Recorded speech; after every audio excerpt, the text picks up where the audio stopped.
అన్నదానం చేయడం ఎందుకు? ఆ బియ్యం ఆ డబ్బులు నాకు ఇచ్చేసేయండి నేను చూసుకుంటాలే అని ఎవడన్నా చెప్తే అట్టుంటుంది. అదే పరిస్థితి ఇప్పుడు ఉక్రెయిన్ వాడి. తిండికి గతి లేదు, యుద్ధం మాత్రం చేస్తోంది. అమెరికా యూరప్ దేశాల అండ చూసుకుని రష్యాతో యుద్ధానికి దిగినటువంటి ఉక్రెయిన్కి ఇప్పుడు ఆర్థిక సాయాలు ఆగిపోయినాయి.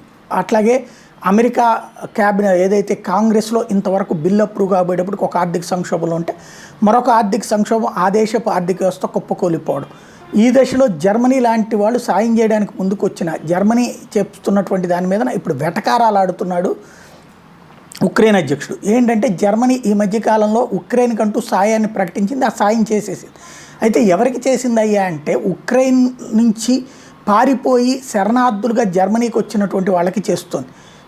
ఇప్పుడు ఉక్రెయిన్ అధ్యక్షుడు జెలెన్స్కీ ఏమంటున్నాడు, మీరు ఇట్లాంటి పిచ్చి పనులు ఎందుకు పెట్టుకుంటున్నారు, మాతో దిగండి, ఏది ఆ డబ్బులు మాకు ఇచ్చేసేయండి, అక్కడ ఉన్నటువంటి శరణార్థులకు కూడా ఎంత ఇవ్వాలో మేము డిసైడ్ చేస్తాం, మీరు డిసైడ్ చేయడం ఏంటంటున్నాడు. అంటే ఏంటి, ఎంత ఇప్పటికే ఆయుధాల్లో డబ్బులు మింగేశాడు, సాయంలో డబ్బులు మింగేశాడు, ప్రస్తుతం చివరికి వేరే దేశాల్లో ఉన్న శరణార్థుల సొమ్ములు కూడా మింగేయాలనుకుంటున్నాడు అన్నట్టు విషయం బయటపడింది.